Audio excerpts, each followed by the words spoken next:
आज्ञा चक्र वर्णन तथा महिमा। भगवान शिव कहते हैं, हे देवी, भ्रू के मध्य में जो आज्ञा पद्म है उसमें हम चम दो बीज हैं और सुंदर श्वेत वर्ण दो पत्र हैं, और इस स्थान में महाकाल सिद्ध है और हाकनी देवी अधिष्ठात्री और परमात्मा देवता है। उस आज्ञा पद्म के मध्य में शरद चंद्र के समान परम तेज चंद्र बीज अर्थात ठम बीज विराजमान है। इसके ज्ञान होने से परमहंस पुरुष को कभी कष्ट नहीं होता। ये परम तेज का प्रकाश सर्व तंत्रों में गोपित है। इसके चिंतन मात्र से अवश्य परम सिद्धि लाभ होती है। हे पार्वती, उस स्थान में तुरिया तृतीय लिंग हम ही मुक्ति के दाता हैं। इसके ध्यान मात्र से योगींद्र निश्चय हमारे तुल्य हो जाएगा।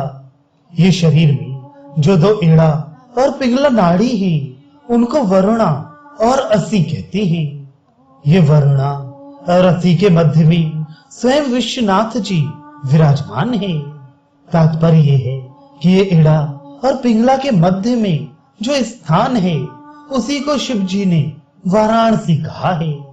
ये वाराणसी क्षेत्र के महात्म्य को तत्वदर्शी ऋषि लोगों ने अनेक शास्त्रों में बहुत प्रकार से परम तत्व कहा है। सुषुम्ना नाड़ी मेरुदंड द्वारा जहाँ ब्रह्म रंध्र है उस स्थान में गई है, और इड़ा नाड़ी सुषुम्ना के अपर आवृत से आज्ञा चक्र के दक्षिण भाग होके वाम नासापटु को गई है। इसको गंगा कहते हैं।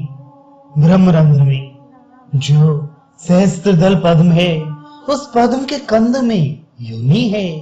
उस योनि में चंद्रमा विराजमान है, और वही त्रिकोणाकार योनि से चंद्र विगलित अमृत सर्वदा स्रवता है, जो अमृत चंद्रमा से इड़ा नाड़ी द्वारा संभाव से निरंतर धारा रूप गमन करता है, और उस इड़ा नाड़ी की गति वाम नासापट में है। इस हेतु से योगी लोग इस नाड़ी को गंगा कहते हैं। वे इड़ा नाड़ी आज्ञा पद्म के दक्षिण भाग से वाम नासापुट को गमन करती है। इसी को उदग वाहिनी गंगा कहते हैं।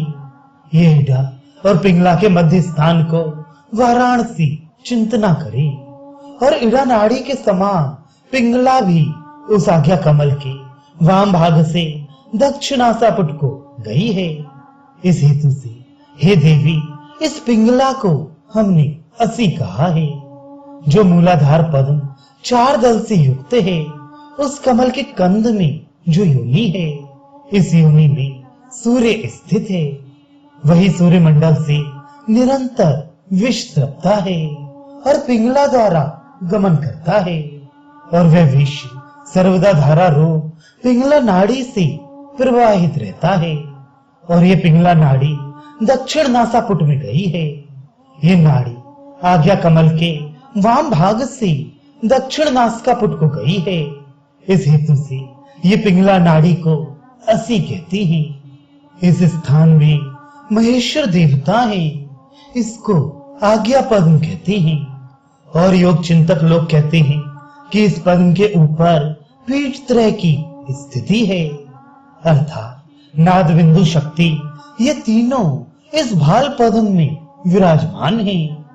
जो पुरुष सर्वदा गोपित करके इस आज्ञा भल का ध्यान करते हैं, उनका पूर्व जन्म कृत कर्म का फल सकल निर्विघ्न नाश हो जाता है। जब योगी ये ध्यान सर्वदा निरंतर करे तो उसका प्रतिमा पूजन करना या जप करना सर्वथा अनर्थवत है। यक्ष और राक्षस और गंधर्व और अप्सरा और किन्नर आदि सब इस ध्यान युक्त योगी के वश में हो जाते हैं और उसके चरण की सेवा करते हैं।